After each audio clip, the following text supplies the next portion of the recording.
Bonjour, good morning, Vande Matram, welcome all of you. So, this morning we are going to have a nice discussion on O Savitri, I am thy secret soul. So, this is the topic of discussion for this Savitri summarization taken from Book 7, Canto 4, The Triple Soul Forces. So we know we are going to read here the soul forces of the soul. Everything is centered around Savitri's secret soul. That's what the topic of discussion right now. Oh Savitri, I am thy secret soul. We can find here three mothers, three souls. Mothers, actually, we can find here triple soul forces. Here we can find one by one after another. We can find here there is a beautiful topic. Of course, it will be of three parts. One is your Madonna of suffering, mother of grief divine. Then second, we are going to little bit discuss into the second part of the topic, that is on mother of might, mother of works and force, and finally we are going to discuss on the Madonna of light, mother of joy and peace. So every we can find here three soul forces, and simultaneously, but the voice of the these three mothers, and simultaneously we can have we can hear a voice that is one wrapped echo. So simultaneously, one mother's voice and one wrapped echo. Simultaneously, three sets of voice we will see, and finally, in the concluding section, for the three collateral discussions, voice and echo, we can find the mother's conclusion and consolation. So this is the great discussion. Of course, it is a big one, big topic. Still, then we'll try to read, of course, in very limited, in brief manner. So this is the topic of discussion is O Savitri, I am thy secret soul, taken from Book 7, Canto 4, the Triple Soul Forces. So here we can find go for this initial position, initial start. It is the beginning of the canto we see. Here from a low and prone and listless ground, the passion of the first ascent began. Passion of the first ascent began. We can find a moonbright face in a somber cloud of hair, a woman sat in a pale, lustrous robe. Then we can find later, the mother of seven sorrows bore the seven stabs that pierced her bleeding heart. The beauty of sadness lingered on her face. Beauty of sadness and the beauty of sadness lingered on her face. Her eyes were dim with the ancient stain of tears. Her heart was riven with the world's agony. So let us conclude this one, then we'll go and have the direct voice here.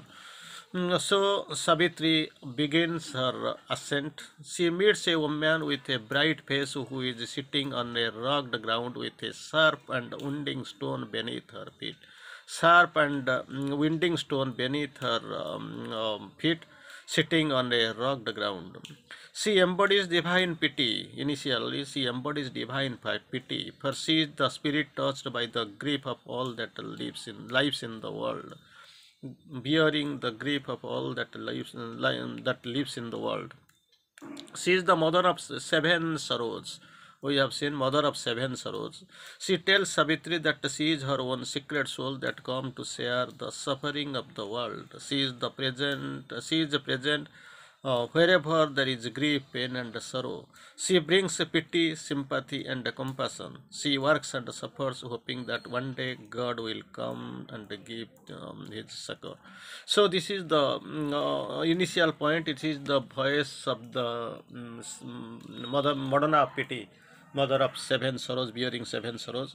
Then directly we can find and we can quote Sri Aurobindo's golden lines, how it has been represented, and next we'll go for the voice, that complaint. O Savitri, I am thy sacred soul, to share the suffering of the world I came. I draw my children's pangs into my breast. I draw my children's pangs into my breast. I am the nurse of dolor beneath the star. I am the nurse of dolor beneath the star. I am the soul of all who wailing wreathe. Then later, after some time, you can find, I am the courted queen, the pampered doll. I am the giver of the bowl of rice. I am the worshipped angel of the house. Just imagine, giver of the bowl of rice and worshipped angel of the house. I am in all that suffers and that cries. Then mine is the prayer that climbs in vain from earth. Then later we can find, I have seen the peasant burning in his heart. I have seen the pleasant burning in his heart. I have seen the slashed corpse of the slaughtered child. Heard woman's cry, ravished and stripped and held. So later we can go and find the great lines. Here in the course, I have been pity leaning over pain. I have been pity leaning over pain, and the tender smile that breaks, heals the wounded heart, and the sympathy making life less hard to bear. Sympathy making life less hard to bear. So man has felt near my unseen face and hands. I have become, then the very exciting sentences we can find here, very elusive. So I have become the sufferer and his moan. I have lain down with the mangled and the slain. I have lived with the prisoner in his dungeon cell. Heavy on my shoulders weighs the yoke of time. So later, yet have I cried not against his will. While God passed silent by nor turned to help, yet have I not cried out against his will. Yet have I not accused of his cosmic law. Then she is going to before concluding her lines are like this: I carry the fire that never can be quenched, and the compassion that supports the suns. I am the hope that looks towards my God. My God, who's that God? My God who never came to me till now. My God whom I actually adore. He never came to me till now. His voice I hear that ever says I come. I know that one day he shall come at last. This is with concluding these lines. There is a voice of wrath took up the dire refrain, the voice of a tortured titan once a god. So second phase, simultaneously we can find the rapt voice like this: I am the man of sorrows, I am he. Then my passion he has made his drama's theme. He sent me naked into this bitter world and beaten me with his rods of grief and pain, that I might cry and grovel at his feet. Then I am the seeker who can never find. I am the fighter who can never win. I am the runner who never touched his goal. Hell tortures me with the edges of my thought. Heaven tortures me with the splendor of my dreams. What profit have I of my animal birth? What profit have I of my human soul? I toil like animal, like the animal die. Then later we can find, I know my fate will ever be the same. It is my nature's work that cannot change. I have loved for mine, not for the beloved's sake. I have lived for myself, not for the other selves. Then there is a beautiful representation we can find, beautiful quoting here. It is equally all for almost everyone. For pity is a weakness in his breast. His goodness is a laxity in the nerves. His kindness and investment for return. His altruism is ego's other face. He serves the world that him the world may serve. Then we can find, I am the victim of titanic ills, victim of the titanic wheels. I am the doer of the demoniac deeds. I was made for evil. Evil is my lot. So finally deciding that I will be evil, and if that evil I must be, and by evil live. Then quotes like finally, what nature made me that I must remain? I suffer and toil and weep, I moan and hate. So this is the echo, word echo we have heard. That to conclude in couple of lines we can find here. As she suggests, speaking there comes like an echo, the voice of the man of sorrows. There we have seen the mother of seven. We can find mother of seven sorrows here, man of sorrows, who complains bitterly that God has deliberately inflicted suffering and sorrow on him. It has been inflicted sorrow and suffering. He is ever doomed to disappoint, failure, and death. That has been his destiny. He has no force to revolt against the dispensation of the God. He must accept to live with grief, misery. So Savitri had both the echo. We can find the Madonna of suffering and of course the man of sorrows. And finally she tries to console the mother in these common terms, in these great lines. Madonna we can find, then we'll try to read the find it in the Sri Aurobindo's glorious description, then we'll go for the summarization. Madonna of suffering, mother of grief divine, thou art a portion of my soul put forth. Thou art a portion of my soul put forth to bear the unbearable sorrow of the world. Because thou art, men yield not to their doom, but ask for happiness and strive with fate. Because thou art, again, the wretched still can hope, but thine is the power to solace, not to save. One day I will return, don't worry, I will come and will give you a bringer of strength and make thee drink from the eternal cup. His streams of horse shall triumph in thy limbs, and wisdom's calm control thy passionate heart. Thy love, it will be enlarged, shall be the bond of humankind, compassion, the bright key of nature's acts. Misery shall pass abolished from the earth, the world shall be freed from the anger of the beast.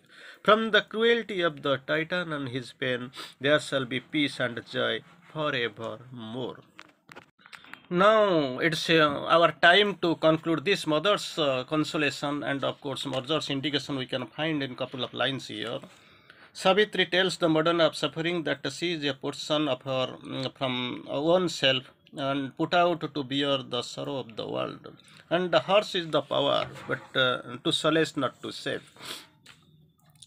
She then answers the mother of divine grief and compassion that one day she will return with the strength of the eternal. Strength of the eternal will be brought by Savitri, and the world shall be freed from the pain and suffering. This was the first story of the first soul force, and the second we are going the woman. This is a very nice discussion we can find here. A quiet wind splattered the heart to warmth, a finer perfume breathed from slender trees. Unpassed in her spirits upward route. Finds a woman sat in gold and purple sin, armed with the trident and the thunderbolt. Already we have seen this is the power, might we have seen. Her feet upon a couchant lion's back, a formidable smile curved round her lips. Heaven fire loved in the corners of her eyes, her body a mass of courage and heavenly strength. Then we can find the mother of the might looked down on passing things, listened to the advancing tread of time.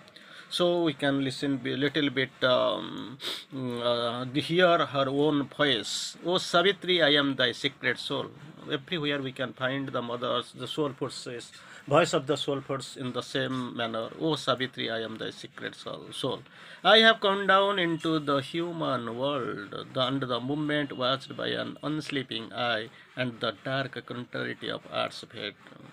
So again, I stand upon earth's path of danger and grief, and help the unfortunate and save the doomed. To the strong I bring the guardian of their strength. To the weak I bring the armor of my force. To men who long I carry their coveted joy. Then I am fortune, justifying the great and wise. Then I topple down the thrones of tirad kings. And then we can find I smite the titan who destroys the world and slay the ogre in his blood-stained drain. Then she summarizes, identifies herself with in this manner. I am Durga, goddess of the proud and strong, and Lasmi, queen of the fair and fortunate. I wear the face of Kali when I kill. I am charged by God to do His mighty work. Uncaring, I serve His will who sent me forth. Then I fear not for the angry frown of heaven. I flinch not from the red assault of hell. I cross the opposition of the gods. Tread down a million goblin obstacles. Then there is a beautiful saying from the Soul Force. I guide man to the path of the divine. I guide man to the path of the divine and guard him from the red wolf and the snake. I set in his mortal hand my heavenly sword and put on him the breastplate of the gods. Then I break the ignorant pride of human mind. Then we can find I know the goal, I know the secret route. I have studied the map of the invisible worlds. I am the battle's head, the journey star. A few guide still there is lacuna, something is lagging. A few I guide who pass me towards the light. A few I save, the mass falls back unsaved. A few I help, the many strive and fail. Then towards the end I can find his seal is on my tusk, it cannot fail. I shall hear the silver swing of heaven's gates when God comes out to meet the soul of the world. So this was the voice of the we can find Madonna of Might. So let us conclude in couple of lines. Then we'll go for the wrapped echo, go parallelly for the second time. Then Savitri ascends further and meets a woman gold in gold on a throne like a boulder, armed with a trident and a thunderbolt, with the feet upon the lion like billow. She is the mother of might, guarding the hosts of light from the force of night, guarding the hosts of night from the force of night and death. She tells Savitri that she is her own secret soul, come down into the human world to protect and save the threatened. Protect and save the threatened, to reward the strong. She topples down tyranny and injustice. She is Durga, she is Lakshmi, she is Kali, who is charged to do God's mighty work. She waits the advent of God. Immediately there can be heard a rapt echo. So this echo will of the dwarf titan, the ego of the world of desire. So this is the voice of the vital man declares he is the heir to the forces of the earth. The premier climbing to the throne of the heaven. This is the second rapt echo I am telling after the voice heard from the Madonna of Might. All nature is to serve his ambitions and he is to compete with God whom has left imperfect. He has exploded the atom, conquered space, and soon he shall make the gods his menials. So let us listen this the original description of Sri Aurobindo, the voice of the dwarf titan. Then we'll go for conclusion that is being concluded and consoled, of course, suggested by the Divine Mother, Savitri. This voice we can hear in this couple of lines. The ego of this great world of desire claimed earth and the wide heavens for his use of man. So we can find the lines. I am the heir of the forces of earth. Slowly I make good my right to my estate. Then we can find so I am God still unevolved in human form, even if he is not, he becomes in me. Immortal spirit in the perishing clay. For me and me, my use, the universe was made. The sun and moon are lights upon my path. Air was invented for my lungs to breathe. Then we can find I have grown greater than nature, wiser than God. I have made real what she never dreamed. Then we can find no magic can surpass my magic skill. There is no miracle I shall not achieve. What God imperfect lack, I will complete. Then he was the first creator, I am the last. Then later we can find, I will take his means the sorcery from his hands and do with them greater wonders than his best. So I he then I can find, I have studied my being, I have examined the world, I have grown a master of the arts of life. Then I shall transcend or sovereignly use. You can find, soon I will know the secrets of the mind. I will play with knowledge and with ignorance, and the sin and virtue my inventions are. I will transcend or sovereignly use. Then what next I can do? I shall know the mystic truths, seize occult powers. I shall slay my enemies with a look or thought. I shall sense the unspoken feelings of the hearts. Then this heart was actually heard. No wish or bur, finally, two lines are there of the Wiko. The gods shall be my heirs or menial folk. When earth is mastered, I shall conquer heaven. Omnipotence and omniscience shall be mine, no wish I harbor unfulfilled shall die. So this was the voice of the great dwarf titan, the dwarf echo, and hearing this one, mother of might is heard, this dwarf titan's voice is heard, and Mother Savitri is concluding. Madonna of might, mother of works and the force.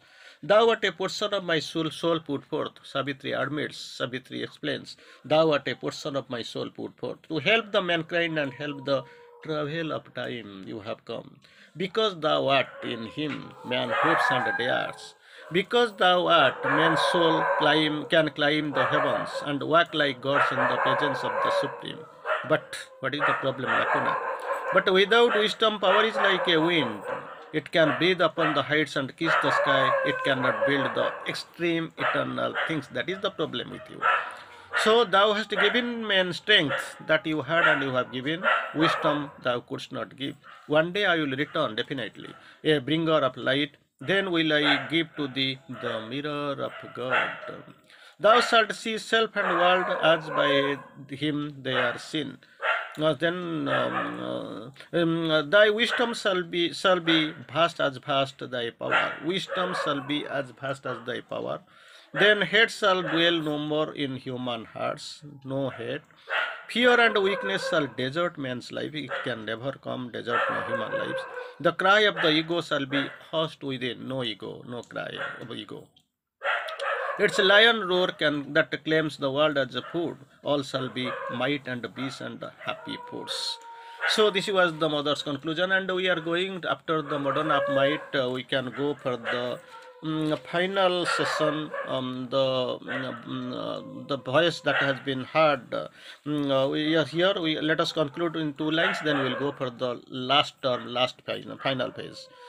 Savitri tells the modern of might. This one, whatever we have read, that is the concluding this couple of lines. Savitri concludes that she is her own person put forth to help the mankind onward on the route up to the Supreme. Help the mankind on the onward on the route to the Supreme. But though she has given strength to the men, but she could not give wisdom. Savitri assures her that one day she will return with the saving light. Hatred, fear, weakness, three things. Hatred, fear, and weakness shall go. The cry of the ego shall be hushed forever. This was the concluding part, concluding remarks for the second portion, second soul force, that is mother of might. So finally, towards the ending, we will go for the next phase. Savitri ascends still further and steps into a happy, felicitous air. That is the third part. Here she meets the mother of light in the third part, who tells her that she is Savitri's own secret soul that has come down to heal the pangs of the earth, draw upon the harmony of the higher spheres, establish peace in man. So her purpose is come down to heal the pangs of earth, number one. Second one, draw down the harmony of the higher spheres. Second, and establish peace in man. She is the knowledge, she is the power leading towards God. She is all that is the best in humanity, and she works to lift man's soul towards the light, to prepare the ground for love to tread the earth's soil. So this was the voice, third voice we can find here, that with that is the voice of the Madonna of light, mother of joy and peace. We can find the original quotations, and as quoted by Sri Aurobindo in the voice of the Madonna of peace, we can find here. So this is a great description really, and it is the concluding mother of light, mother of joy and peace. O Savitri, I am thy secret soul. Same, three formats, the first line, the first very that Sambodhan, it comes in I am O Savitri, I am thy secret soul. I have come down to the wounded, desolate earth to heal her pangs and lull the heart to rest. Then I reveal to her in the body of their power. I am peace that steals into man's war-worn breast. I am peace that steals into man's war-worn breast. Amid the rain of hell, his acts create.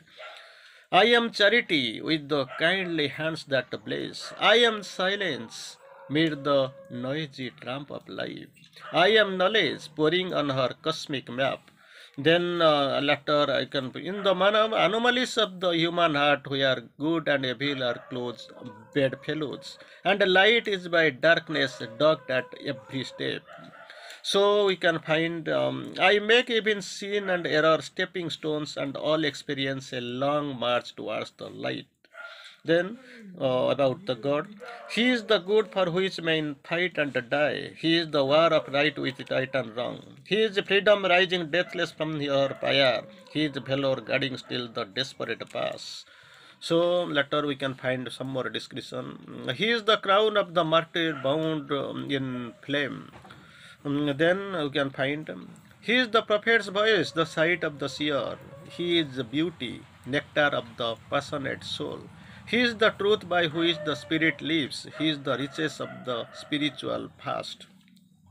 Then again, he is the eternity lured from hour to hour. He is infinity in a little space. He is immortality in the arms of death. These powers I am, and at my call they come. But the problem what is there? Well, later there is a big description. Only when eternity takes time by the hand. Only when eternity takes time by the hand. Only when infinity waits the finite's thought can man be free from himself and live with God. I bring meanwhile the gods upon the earth. I bring meanwhile the gods upon the earth. I bring back hope to the despairing heart. I give voice to the humble and the great, and shed my grace on the foolish and wise. But there is little but lacuna. There is some problem is there. I shall save earth if earth consents to be set. That great power I have.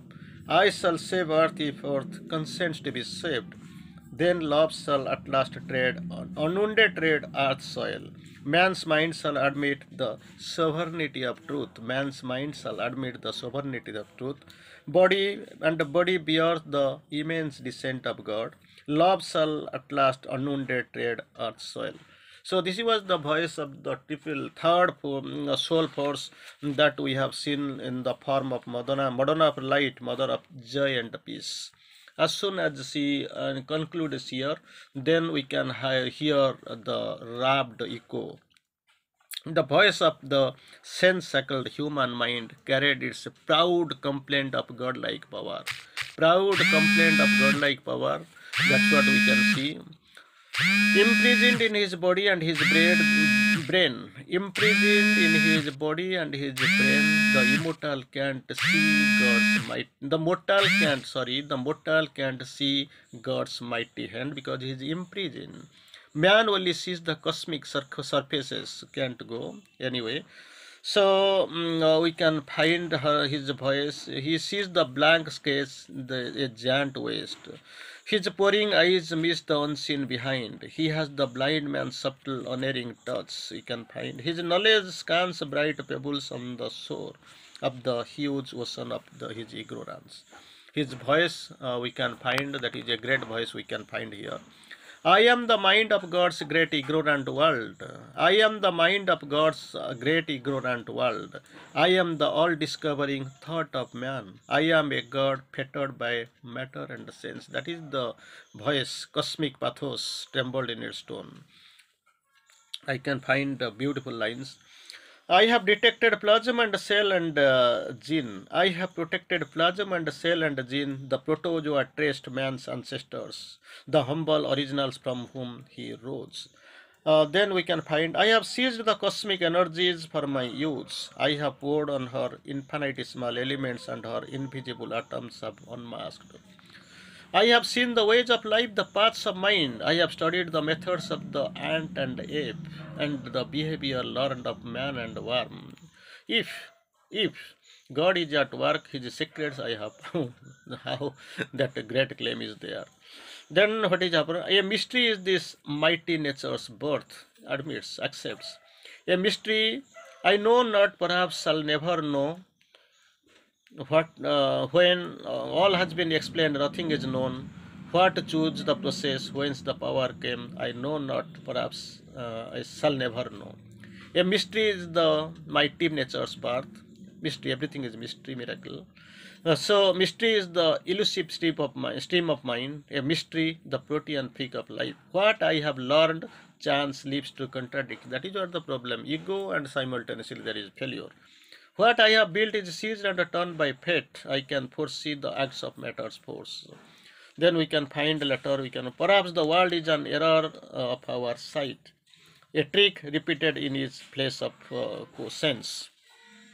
Then letter before concluding, she says, nay, let me work within my mortal bounds, not live beyond life, nor think beyond mind.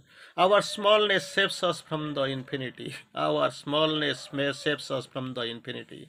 Then towards the end, there is one beautiful conclusion. Human am I am human, let me remain. Till in the inconscient I fall dumb and asleep. A huge insanity, a chimera is this, to think that God lives hidden in the clay. Chimera, insanity, to think that God lives in the clay. So finally we are going forward. How can man, there is a suspense, apprehension in him. How can man grow immortal and divine, transmuting the very stuff of which he is made? It is impossible to transmute the very stuff of the substance from which he is made. This wizard gods may dream, not the thinking men. That was the concluding line of the rapt echo in the third phase of discussion. Let us conclude in a couple of lines, then we'll go for the mother's conclusion, Savitri's consolation, comprehension, and of course clarification, apprehension, his suggestion, mother's suggestion. So the echo will try to conclude in couple of lines. The rapt echo's voice. The rapt echo rises from the sense-shackled mind of man, proud even in its self-evident limitation of the ignorance. Proud even in its self-evident limitation in ignorance.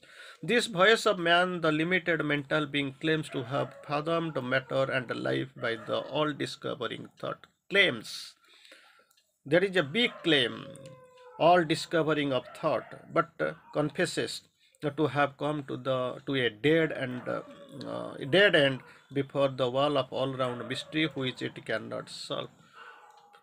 Initially raises its supremacy of thought, but finally he feels that he can't solve the all round mystery. Actually it remains unsolved. It wonders, however, if it is not best after all to stay confined to a unknown natural limits, expresses, admits, and he finds himself in himself that natural limits and cleave it to the wizard gods to dream of the greater heights, but the thinking man can't do. That is the lacuna, that is the gulf, that is the problem with the human mind. And later we can find the beautiful conclusion that how in the third phase of the discussion how Mother Savitri concludes. That is a great thing. Savitri tells the mother of light we have seen, mother of joy and peace. that sees a portion of her own self come to awaken and raise. Two things. Purpose was to awaken and raise the soul to its rightful destiny in God. In God. But it in vain to swear the golden rain of heaven on the hard soil of the intellect. Intellect surface is very hard, and it is in vain to swear the golden rain upon it. The mind of man, that is the problem with the mind of man, mistakes even in the rage of intuition to be his own flamings. It has to come on my way. His spiritual ego swells, and he stays content with the cell of his sainthood. That is the problem. It is maybe problem with him, ignorance, or whatever you feel. Nevertheless, Savitri assures the modern of light that one day she will return, like other two. Here also there is a great consolation from Savitri. One day she will return with her hands of with the hands of God in her, so that the face of the Supreme may be seen. Hand in hand they will come, and the face of the Supreme may be seen. The divine family will be born, and light and peace reign the entire worlds, whole worlds, in all the worlds. So let us, in concluding lines, let us try to conclude the Divine Mother's consoling voice. That is a great aspiring, great, of course, great consoling voice to our aspiration. Savitri, modern of light, mother of joy and peace. That is actually really concluding as a very really brilliant. We can see in this couple of lines. Modern of light, mother of joy and peace, thou art a portion of myself put forth. Same thing. Thou art a portion of my soul put forth. As the three forces have told, O Savitri, I am thy secret soul. Thou art a portion of my soul put forth to raise the spirit to its forgotten heights, to raise the spirit to its forgotten heights and awake to the soul by touches of the heavens.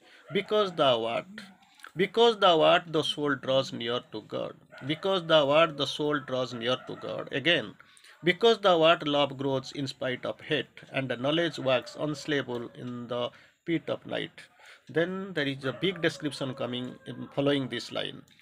Not by swearing heaven's golden rain, not by swearing heaven's golden rain upon the intellect's hard and rocky soil, can the tree of paradise flower on earthly ground.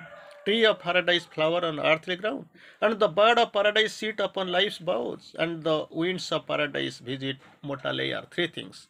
One, um, we can find tree of paradise flower on mortal earthly ground, bird of paradise sit upon life's boughs, and winds of paradise visit mortal air. So then what I have to do, even if you become pitiful and you give something, then what will happen? Even if thou rend down intuition's rays, the mind of man shall think it art's own gleam. It was there, it has fallen down, you have nothing to do, you have done nothing. His spirit by spiritual ego sink, or his soul sought in sainthood's brilliant cell. Soul dream in sainthood's brilliant cell. Spirit by spiritual ego sing. Mind of man shall think it art's own gleam. Well, then what will be the outcome? What will be happen? Where only a bright shadow of God can come, not the real God. Real God, only the bright shadow of God can come. His hunger for the eternal thou must nurse, hunger for the eternal thou must nurse, and fill his yearning heart with heaven's fire. His hunger for the eternal thou must nurse, and fill his yearning heart with heaven's fire, and bring God down into his body and life. That you have to do if you endown intuition's rays. Then what is the remedy? Just see if everything is going in that way, then what is the remedy? Sri Aurobindo writes, and the Savitri explains. One day I will return. Don't worry, I am going, I will return one day. His hand in mine, his hand will be upon my hand, and the hand in close hand, hand upon hand. So I will return. His hand, one day I will return his hand in mine, and thou shalt see the face of the Absolute. Only when thou find his hand on mine, and we are coming together and we are descending, that time if you can be able to see, then you can find that face of the Absolute, you can find. Then what will be the change of the world? That is what the great change. Three words, three golden lines Sri Aurobindo narrates, and it is the voice of the great divine mother Savitri. Then shall the holy marriage be achieved. Will come, his hand will be on my hand, will come together, you will see the face of the divine absolute. Then first change will be, then shall the holy marriage be achieved. Holy marriage be achieved. If there is holy marriage, there will be some production, something will summon. There shall be, then shall the divine family be born. Holy marriage, and from the holy marriage emerging, the divine family is born. Then what will be the next step? There shall be light and peace in all the worlds. Not only in one world where we have seen that is contented and we are living contented in that world, there are many worlds, all the worlds. There shall be light and peace. So these are the great topic, great discussion, triple soul process, triple voice, and simultaneously explanation by the mother to all these triple soul forces. So that is really a great topic. We have to mind it in a very concentrated way. We have to read it, we have to concentrate upon it, and that will bring very much solace, very much interesting peace, harmony, and of course purity in us. There is no doubt of it. Vande Mataram.